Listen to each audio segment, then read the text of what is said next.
Hey guys, Duan here. Nice to see you again. So the title of this video is You Can't Save Everyone. It's a pretty simple phrase, just a few words long, and should be pretty self-explanatory, obvious. Unfortunately, for a lot of young Peace Corps candidates and volunteers, that's not always the case. Even at the interview process, candidates will show up with these big goals and plans for all the projects that they want to implement during their service. You have people going for education, they'll say that they want to have all their students pass state exams. Economic volunteers want to create an international business with a rural village business as a starting point. And health volunteers want to end malaria. These are great goals. Ambitious, enthusiastic. Recruiters love that. They're writing, yes, yes, yes, this is exactly the type of person I want to send to the field. Someone who's been thinking about what they can do and the impact that they'll make. When really, it's a mismatch because chances are you will never ever get close to those goals. They're not realistic. And you should be thinking about realistic goals rather than things that you will never obtain. So this video is about that, and it's about having the right focus. And why is it important? It is because when you have the right focus on goals that you can obtain, it means that you're spending just the right amount of time on working on those goals. And you're also staying healthy, not just physically, because you're spending the right amount of time, your schedule, you can eat well, but also mentally. When you have goals that are realistic, that means you can have successes. And when you have successes, that means you're thinking positive. Things are going to go well for you. When you have unrealistic goals that you don't come anywhere near obtaining, then that's going to hurt you. You're going to feel down. You're going to feel depressed, just like in that other video. And that's not what you should be thinking of when you're already stressed out as a Peace Corps volunteer. This video is a little bit more serious in that, again, it's titled You Can't Save Everyone. And that's the truth of it. You, as a Peace Corps volunteer, you're not a savior. You're not sent from heaven to bring people up. You're not a white knight. You're not even a professional. You are oftentimes a young, just out of college, young person who has had a lot of success in their life, who has had everything go well. People have given them to you. You've never had want for food. Always had your friends around you, and you've always had, a safe space, I suppose. So let's talk about the people that you can't save. Number one, Guinea is known as a green desert. It has a lot of rain, a chateau of Africa, the water chateau. It means that, there's 6 months of rainy season. Things should grow there, and nobody should ever go hungry in that country. But, due to the bad economy, due to, bad practices, and just a lot of other bad luck, you will see people who don't always get the food that they need. Sometimes these people are in your village, they're mentally unstable, mentally challenged, people who have been thrown out by their families. Um, there are plenty of children, even your own students, who can't eat enough. You might even be with a host family, or not so much a host family, but just your neighbors who aren't doing so well on their own either. These are all tough situations, and you will think that perhaps it's your responsibility to, alleviate these problems as well. You might even be asked directly by these people, like, hey, they'll see you and say, look, you're an American, you have all this money, you look like you're eating well, can you at least give me a little bit here and there so I can feed my family, so I can feed myself? And the tough answer is no, you just can't. When I was a volunteer, my stipend barely covered what I ate. Granted, I ate a lot. I mean, I was biking every weekend, trying to stay fit. Um, but I was cooking a lot for myself, and I felt like my funds were never enough. I only had meat maybe twice a week, fish most of the other time, but again, it wasn't a guarantee. And if I had ever made the choice to, if I had seen like my neighbor's family or someone in the village, and I was like, oh wow, I should perhaps help take care of this person. I should give a little bit of my money to them. Or even with one of my own students who I had several students who looked like they were malnourished. If I had given my own money to them to buy food or help them get food, that would have been a bad decision for you, for myself. It would be a bad decision for anyone making that choice. You are sent as a Peace Corps volunteer to do your job. And I was an education volunteer. My number one job was to educate my students. And my funds were just enough to cover myself. If I had started stretching my funds that way, I would have had less to eat. I would have then had the risk of getting sick, of becoming unhealthy. And if you're sick and unhealthy in a place where, medical care is not um, high class, then you get the bigger risk of even getting more sick, and then you get sent home. If you get sent home, then there's no one at your site. There's no more Peace Corps volunteer. You don't get replaced the next day. You don't get replaced the next year, even. That's not a guarantee. And the people that you were trying to help go back to not having any help at all. It's about, staying focused on what you can do. And when you have those issues where you see people that need food, I mean, sure, if you want to give a little bit here and there once in a while as a treat or something, um, it's a wrong way to think about it. But again, it's not your responsibility, and it shouldn't be your responsibility, and you shouldn't be thinking about that all when that stipend is not enough, it's barely enough for you.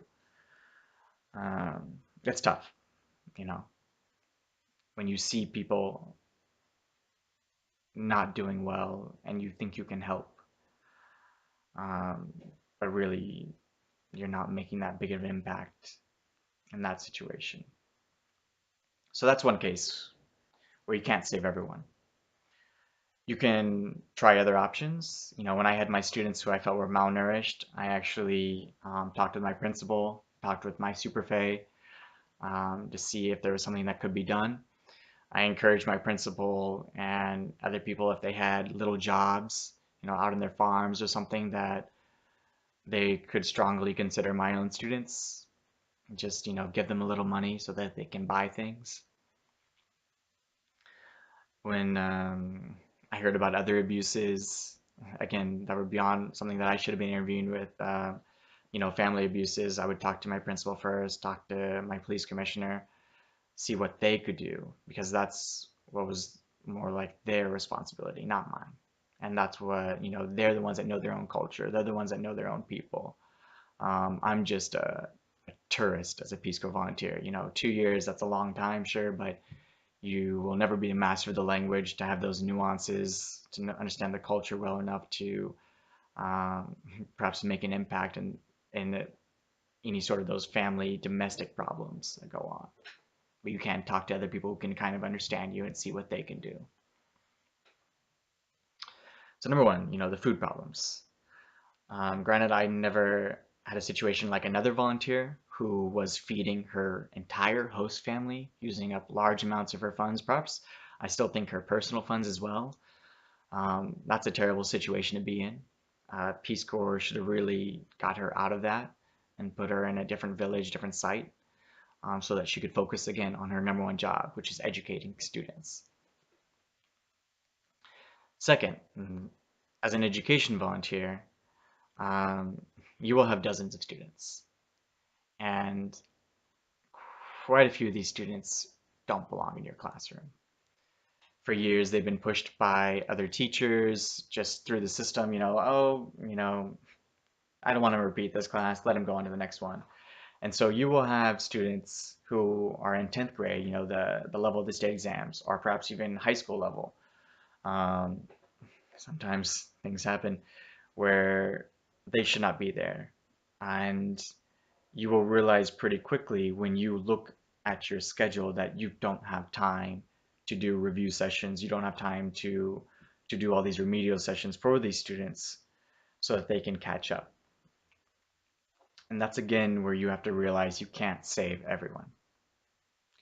You have to look at your students who with your lesson plan already set as it is, with your review sessions, who will understand the material in time and who have the best chance of passing the state exam. Those are the students you have to look out for. For the students who aren't at that level, aren't anywhere near that level, who aren't coming to class as often as they should, or just can't, uh, you have to move on. You have to recognize that you will not have 100% of your students pass the state exam. You won't have 50% of your students pass the state exam. I mean, that's a pretty high goal. I think I got around 50, 17 out of 35 maybe. Um, that's tough, you know?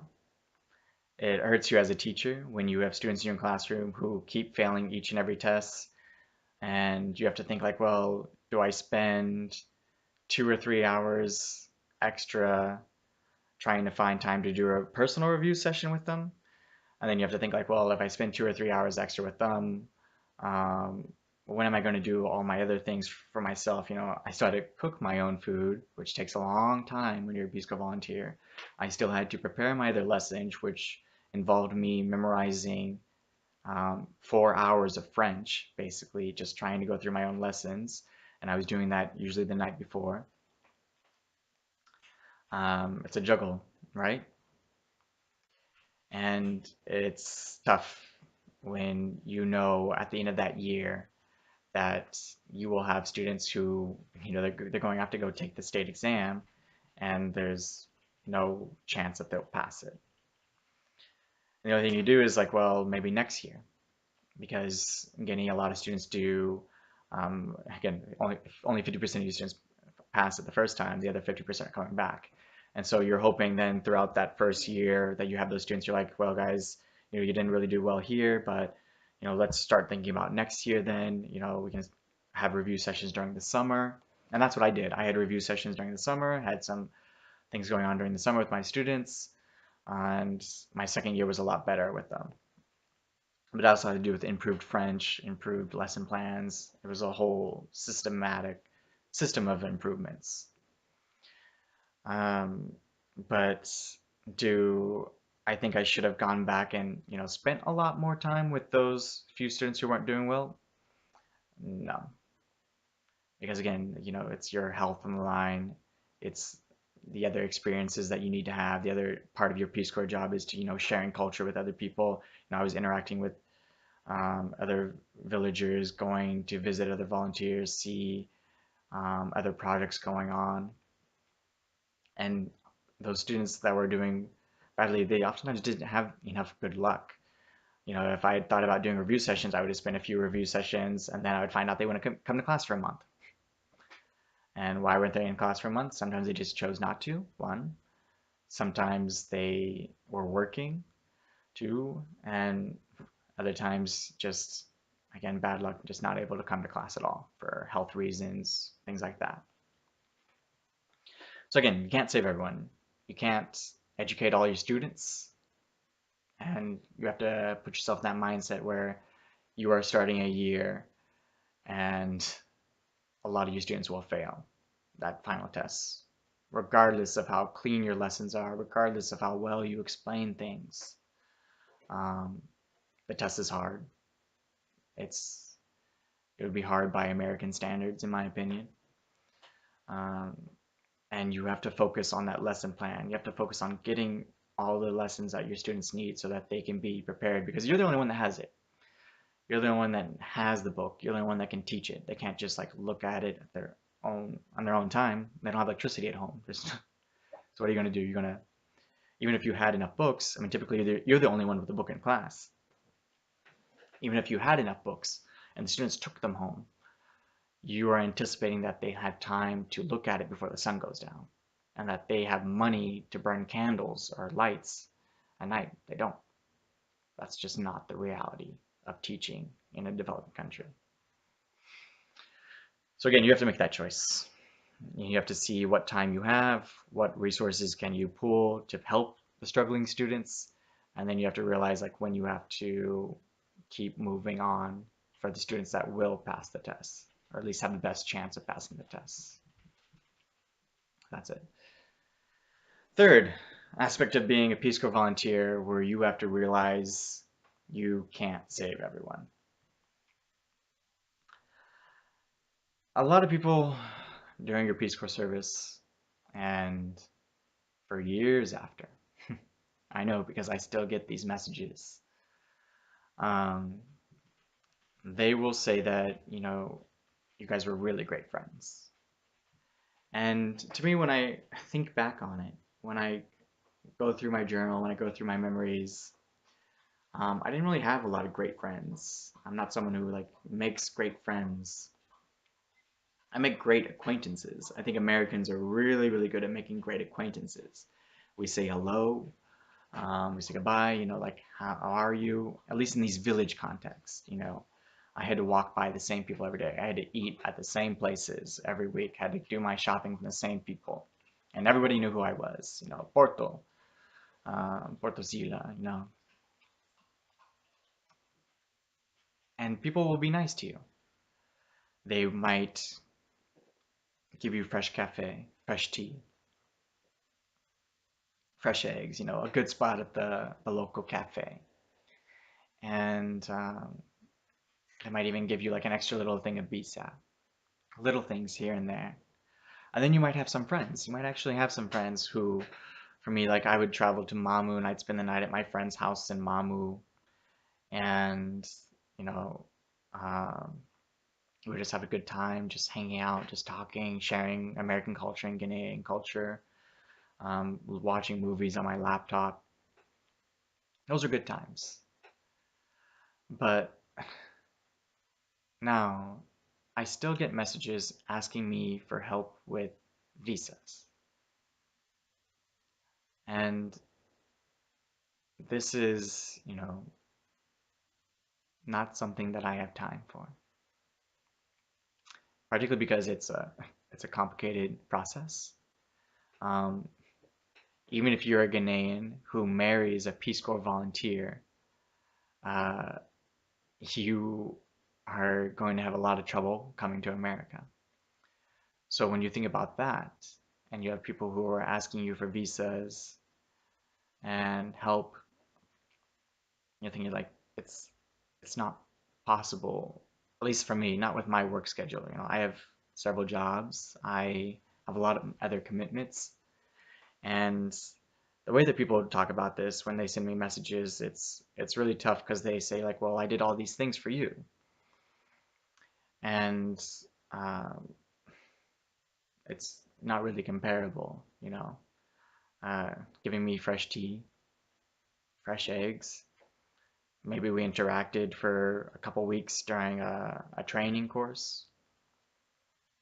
These are not really tradable things, for to do the visa application, to look into that, to spend all the money sponsoring someone or to call an embassy in Guinea, it's not possible. It's not a good trade, it's not comparable really. And so this goes back to that thing where you can't save everyone, because when you are a Peace Corps volunteer, you are getting these requests too. You're going to have people say like, hey, can we get married? Or do you have a sister we can marry? Um, can you start looking at this process? Like we've been really good friends this last few weeks.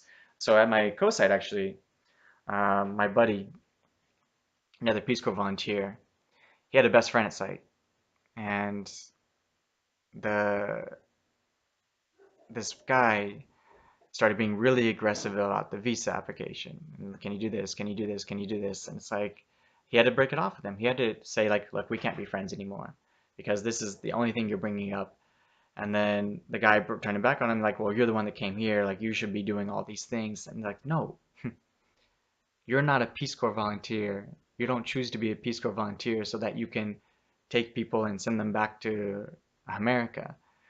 You choose to be a Peace Corps volunteer because you want to make it so that people are proud of their countries and can work to improve their countries and have the skills to improve their countries. And that's what you're trying to encourage. And there's nowhere in your Peace Corps terms of service where it's like, hey, work on visa applications, or hey, expect years of helping people with visa applications. No, particularly when the only people that can do visa applications are in Guinea at the Guinean embassy, not in America. Or actually, they have to go to Dakar in Senegal. It's a tough process. It's not easy. And there's a volunteer who I know did that. I talked about her in an earlier video where she married a guy in my village. It was a fake marriage, and they went to America. And what happened not too long after they broke up and basically never saw each other again. And it seemed like a love story, at least from one side, all the way up. And then when they got to America, it's like, well, not really special. I only needed you for this visa. Time to end it. And that's a terrible situation, right? Imagine that. It's like, well, you're telling people you're getting married to someone, going through this long process, spending all this time that's so precious to all of us. And and then it's like, well, I just need you for the visa. And I think that's the hurtful part. It's like, well, I was only doing things to come for you to come to America, and that's not what a friendship is. That's not what any sort of good relationship is. And you should really, as a Peace Corps volunteer, if you're going to be a Peace Corps volunteer, recognize that these things do happen and recognize when you have to shut them down too, because it's not your job. If you find that you had a great friend and who really did things for you and still does great things for you, sure, help them out. I still have some pretty good friends who, if it was within my means, I would definitely help them come to America, but it's not. But luckily for me, they don't ask me because I think I had that conversation early on where, this is what I'm capable of. This is what I can do. When I was in Guinea, I saw them and said hello, and we hung out. But I think that those expectations are clear about what's possible and what could happen. So that's three things that are kind of like examples of where you can't save everyone as a Peace Corps volunteer. Um, there are so many other examples. It's it's a tough job, sure, and you have to make tough choices. Um, but the most important thing I want you to get from this video is that you really need to understand like what is your role as a Peace Corps volunteer. You have your primary job. As an education volunteer, you're supposed to be educating students. Health volunteer, typically distribute mosquito nets and promote health products or healthy ideas, I suppose. Each Peace Corps type has, their primary job, and Peace Corps volunteers should be focused on those. They should also be focused on their health. You have 2 years to do stuff. You have 2 years to have successes, 2 years to overcome your failures. And you should pace yourself, focus on, what you need to stay healthy, how many hours of sleep you need, how much food you need. Um, have those conversations with your regional director, your managers to make sure you're getting all the resources that you need, all the help that you need, and do what you can to stay healthy, physically and mentally. If things start going badly, or if you're in a situation where it seems like a site has been set up for failure, say you're at a school where your students are nowhere near the level or they can't make it to class for whatever reason. Um, say you're a health volunteer and for some reason the doctor is never there who's supposed to be your boss or something like that. You've got to take the initiative to report that to Peace Corps and say, like, look, the site has a lot of great potential to make an impact. There's a lot of things that could be done here, but you still have to have results that you can obtain. And you've got to get out of that site, get out of that situation, just a place where you can have those results or at least something. something where you can actually save someone. You can't save everyone. You can save one person. And then when you realize you can, save or help one person, you can save or help another person. And then you can save or help another person until you get to right at your limit. And that's a great ending point. It's sad, you can't save everyone, but that's the truth of international development. It's the truth of nursing. I have a friend who's a cardiac nurse, and he loses people every week, almost every shift. Still makes jokes about it, because what's your other option? To be sad? It's beyond your control. Do what's in your control. Do where you can have a positive effect that's not only positive for the people you're helping, but for you as well, and work from there. All right. So I think this was a pretty long video. I hope I talked about something that you might relate to or be able to appreciate one day. And yeah, good luck. See you next time. Bye.